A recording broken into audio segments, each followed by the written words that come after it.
And so I will start the show.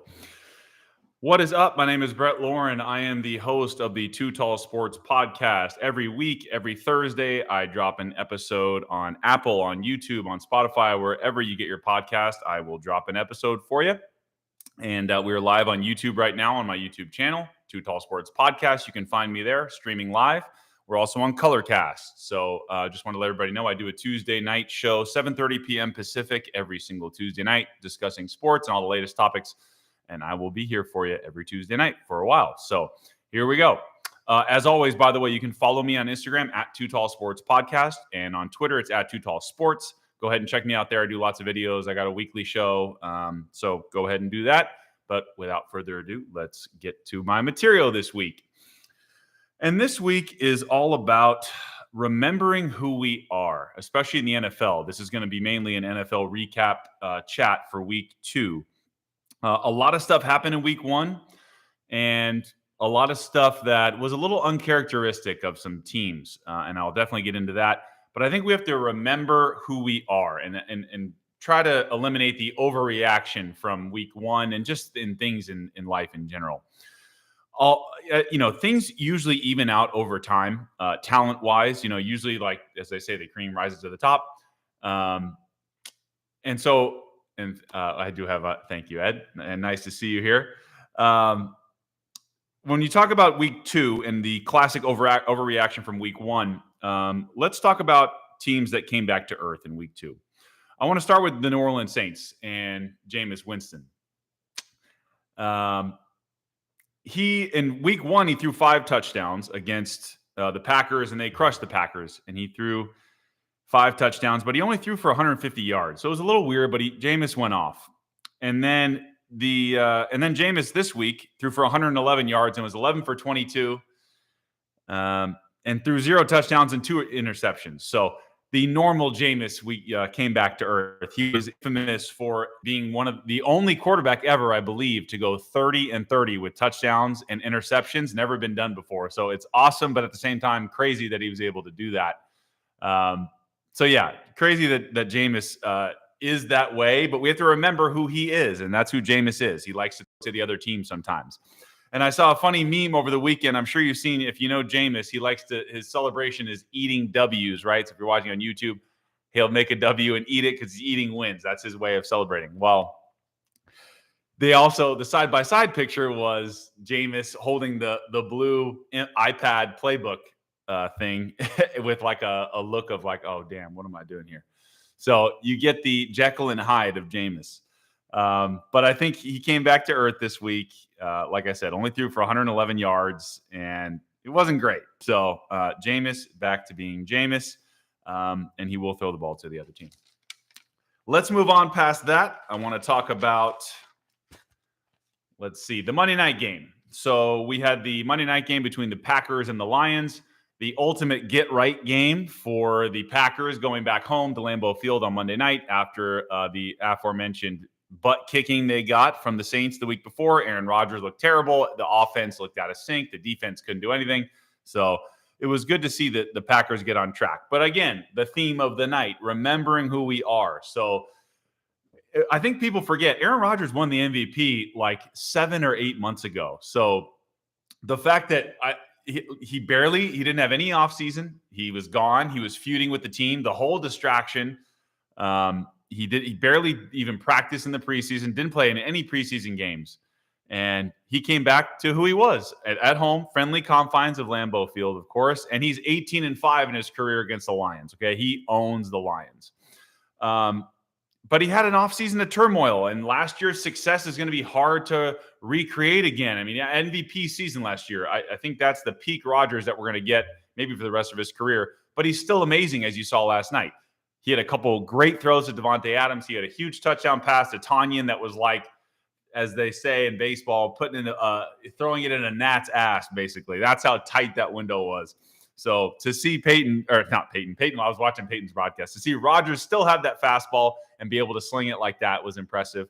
And the Packers got right again. So they have a tough test coming up next week against San Francisco. a legitimate NFC contender. They are hurt, and obviously, Jimmy Garoppolo, who knows what's going to go on with him, and Trey Lance is the man in waiting.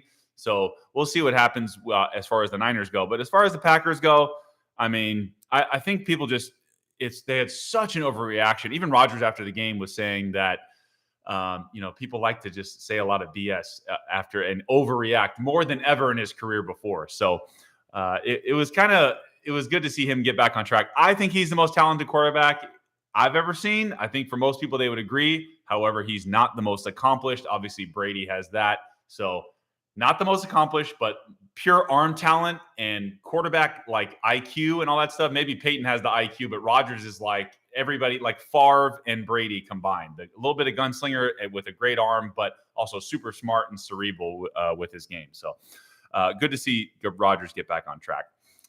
Now let's get to the ever-rebuilding New York Jets. In general, when you watch a quarterback in a pro day or like a combine with no defenders, no one on the receivers, no pressure at all, they're going to make some wow throws when they do so.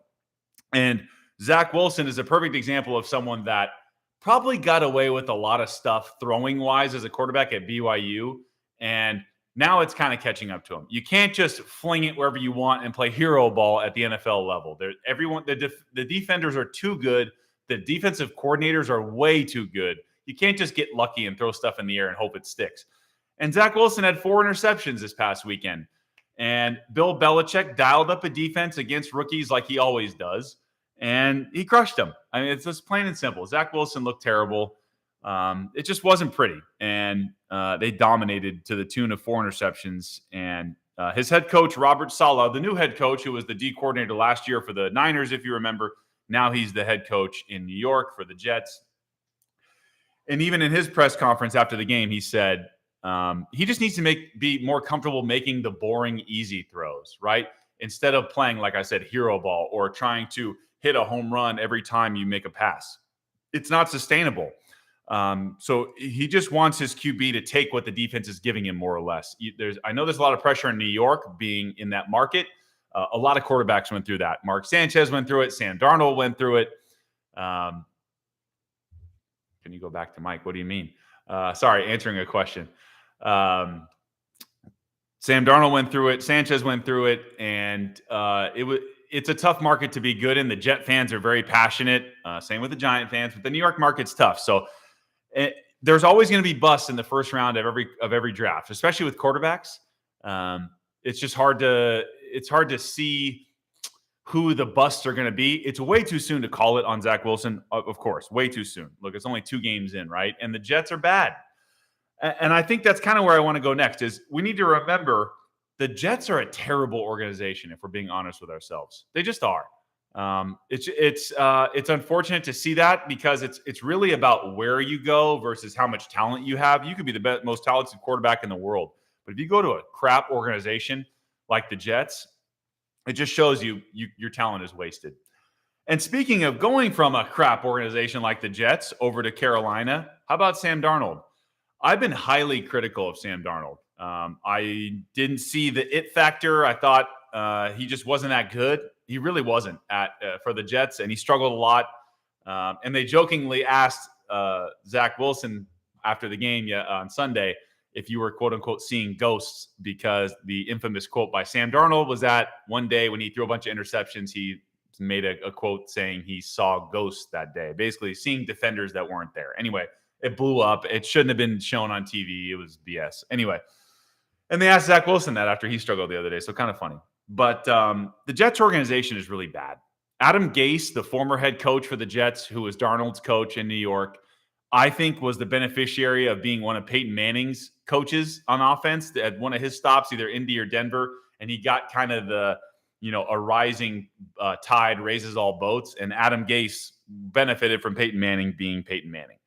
And he was a terrible coach. Let's call it what it is. We just was. Couldn't connect with the players. Just didn't seem to get it as a head coach. Some guys are just not cut out to be head coaches. They're just not.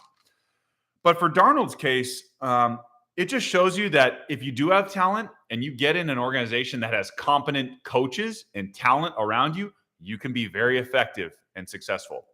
And Sam Darnold's done that. First 2 games of the year, he's thrown over 300 yards for both. And he had a great game the other day on Sunday, 300 yards and 2 touchdowns. He dominated a Saints team that owned Aaron Rodgers the week before. So 2 weeks in a row, a different Sam Darnold than I've seen before. I think his completion percentage is 68%, which is very good. So I didn't see this coming from Darnold. I think a lot of people are like, this is his last chance kind of thing. He really doesn't have much left in the tank. All his stuff was used up in New York, and Sam Darnold's done. Clearly, he's not. So I hope he does. I hope he is successful. Like I said, I was not a believer in him. But maybe he can change the narrative by going to Carolina and with a new coaching staff and Christian McCaffrey and all the receivers they have. And maybe this is the real Sam Darnold. So once again, just shows you it's not about how good you are. It's where you land in the NFL. I think the biggest surprise of the weekend had to be the Las Vegas Raiders. Okay, they had a fluke almost looking win in week 1 against the Ravens at home Monday night, when Gruden couldn't find the kicker, and then they sent the offense out there, got to delay a game, took the offense off, put him back on, all the craziness of that. And they ended up winning that game on a crazy, fall-away throw by Derek Carr that Zay Jones caught to win the game in overtime. So crazy win. You had to think there was going to be a letdown, right? There had to be a letdown after Baltimore going to Pittsburgh. I think most bettors would tell you, take Pittsburgh. Historically, they're great at home. And what happens? They lose. Pittsburgh loses to the Raiders. I think that's the biggest surprise of the weekend. That's 2 wins in a row for the Raiders over AFC North teams that are usually perennial playoff teams, the Ravens and the Steelers, 2 good teams. And to see Derek Carr play as well as he has was very impressive. He's been great so far. His last 4 games, if you take the last 2 from last year and the first 2 from this year, Derek Carr has had 300-yard 4 300-yard games in a row. So clearly they've kind of clicked. They found something. The tight end Darren Waller is obviously a baller. Waller the baller. He's been great. He's a safety net. But also they found their deep threat in Henry Ruggs. He had another touchdown over the top this past weekend. So stretching that defense out. Very impressive to see what they've done with Henry Ruggs. And then they even went into Pittsburgh and won without Josh Jacobs. Also very impressive. So I like what I'm seeing from the Raiders. It's still the Raiders. It's still John Gruden. I don't know if the game has passed him by or not, or he's still good enough to coach. The defense, however, is much improved. So maybe this is, I don't know. They've gone 2-0 before. I don't want to get ahead of myself. I'm not a Raider fan. But I do think this is a good-looking, so far, good-looking Raiders team as far as their production goes. And they have 2 big wins to start the season. We'll see if they can keep it going. From one surprise to 2 non-surprises, I hate to say it, but Tua and Carson Wentz are both hurt again. Disclaimer, I don't want anybody to get hurt. I don't like when people get hurt. I want everyone to be at their healthiest and their best and their full potential. So to see Tua get hurt again and Carson Wentz get hurt again, it's unfortunately a recurring theme for these guys. You hate to see people go down this often, but Tua hurt his rib the other day, and that's another injury. I don't know what Miami's going to do with him. I don't personally think he's a franchise quarterback. He's too small. He was in an Alabama system that, if you look at history, especially the Nick Saban era, they're not putting out NFL studs at quarterback, right? Maybe A.J. McCarron. Outside of that, he's a backup. We'll see what Mac Jones does in the NFL, but I don't see the it factor from Tua. He's accurate, they say. He doesn't have a big arm. Like I said, he's small for the NFL. He's already been shown a track record of getting hurt. I don't think he's a franchise quarterback in Miami, but hopefully he gets healthy and proves me and everybody else wrong. So we'll see what happens with Tua. But moving on to Carson Wentz, I kind of feel bad for this guy.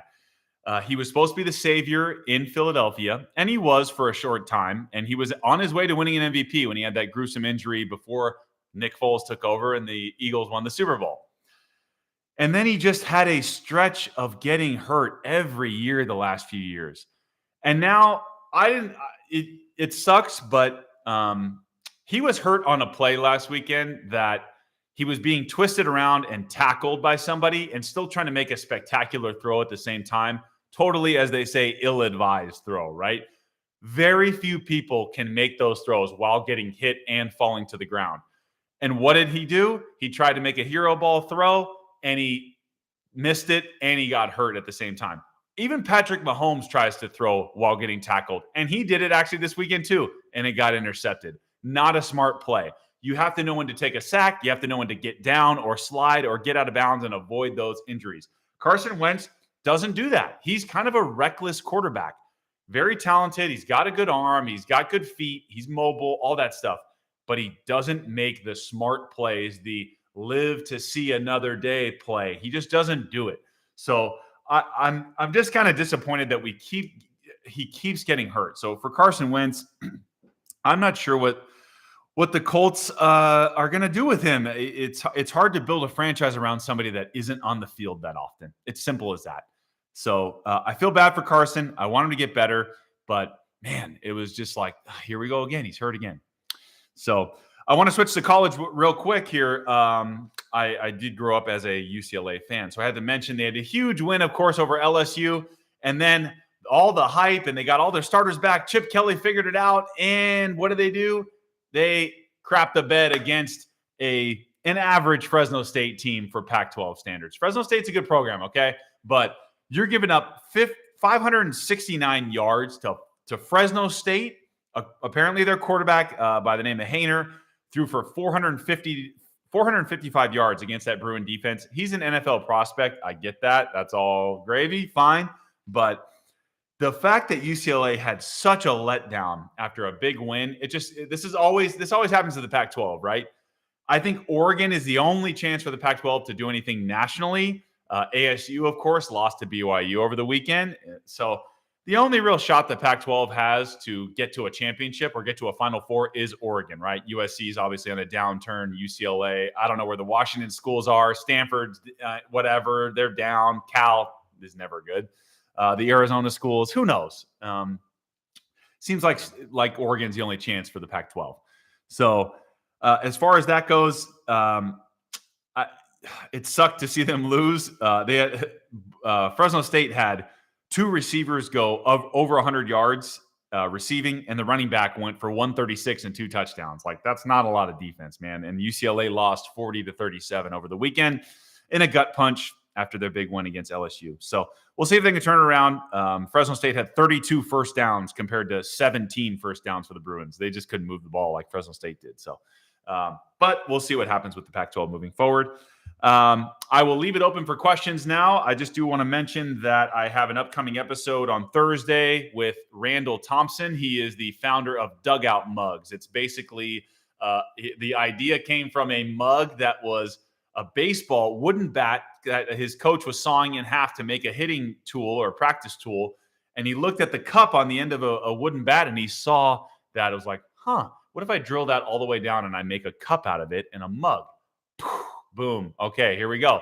Idea of the century, right? So he explains his journey on how he got from a wooden bat idea to a real business that's Inc. 5000's company now. So sponsored by Major League Baseball and all kinds of companies, Budweiser, Coca-Cola, DraftKings. So really cool to have him on. Interesting story for him on Thursday. As far as my podcast goes, like I said, every Thursday, 9 a.m. Pacific, it's released on YouTube. Usually it's early in the morning, like 5 a.m. on Apple and Spotify. So check that out there, Too Tall Sports Podcast. I will leave it open for some questions now, if anybody would like to ask any. Maybe my guy, J Mike, wants to ask a question. But we're live on YouTube. First time I'm going live. I think I'm going to start doing this every week as well. So I enjoy going live on YouTube. And I want to, do some more interactive stuff with the people. So happy to be on here and do that. Let's see. I got about 5-6 minutes left if anybody has a question. Overall, if no one has questions, I will continue. Overall, big weekend in week 2 here for the NFL. It's tough to say where all these teams are going to go. It's only 2 weeks in. But I think my biggest surprise is the Raiders. I have to say that I was not expecting them to be 2-0 at this point with the schedule they have. So I was happy to see the Raiders kind of have bounced back. Let's get a question in there. Which Jameis are we going to get the rest of the year? What a great question. Thank you, JMike253. I really appreciate that. I think all the way from Tampa, I think. I appreciate that. Which Jameis are we going to get the other year? I think we're going to get a mixture of week 1 Jameis and a mixture of week 2 Jameis. So not 30 picks and 30 touchdowns, Jameis, but I think we're going to get 25 touchdowns, maybe 15 interceptions from Jameis. He's still going to throw the ball to the other team. That's just what Jameis does. So it's hard to say what he's going to be the rest of the year. That is a great question, though, because I don't think the Saints know what he's going to be either. What are the Saints getting out of him? I don't know. They don't know what they're getting out of him. They're so high on Taysom Hill, who is one of the higher paid backup, Swiss Army knife quarterbacks that can run and be a receiver and do it all. But they committed to Jameis. So obviously he won the job in training camp, which, kudos to him for doing that.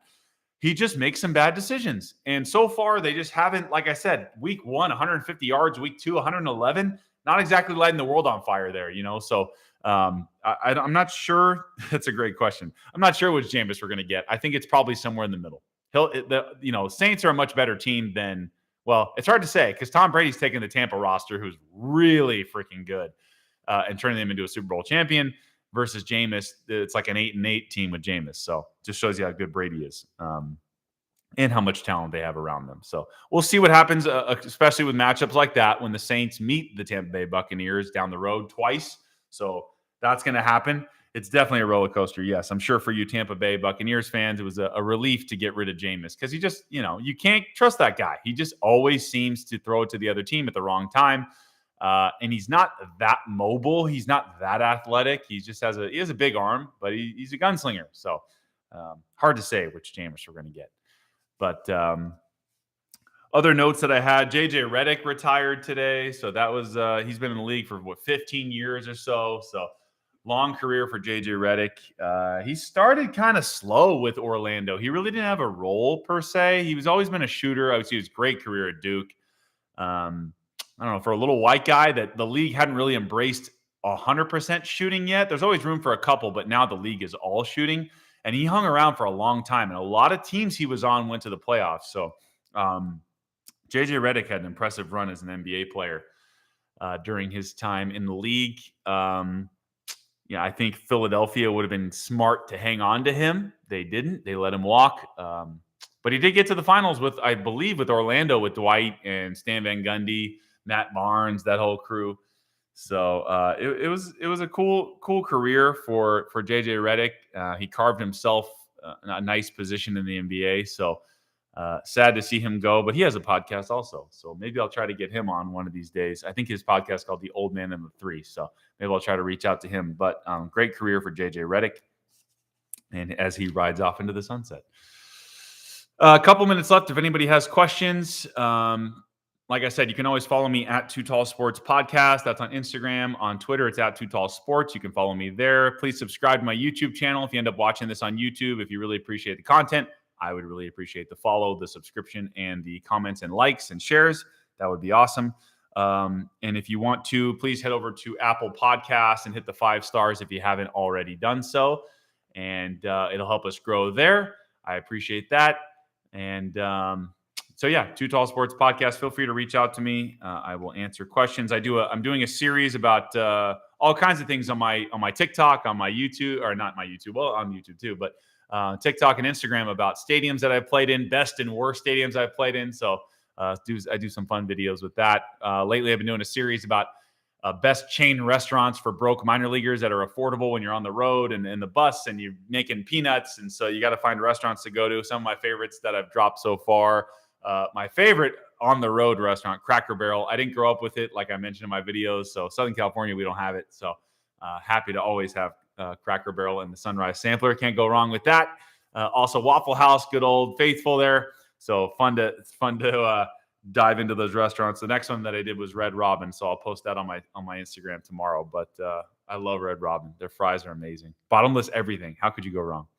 But got about a minute left. Thank you for joining me tonight, whether on Colorcast or on YouTube Live. I appreciate that. I'm going to do more of this. So every Tuesday night, 7:30 p.m. Pacific, you can find me on Colorcast or you can find me on YouTube Live. So go ahead and check it out. Share it with your friends, and let's talk some sports. I'm always down. So thank you very much for tuning in and listening.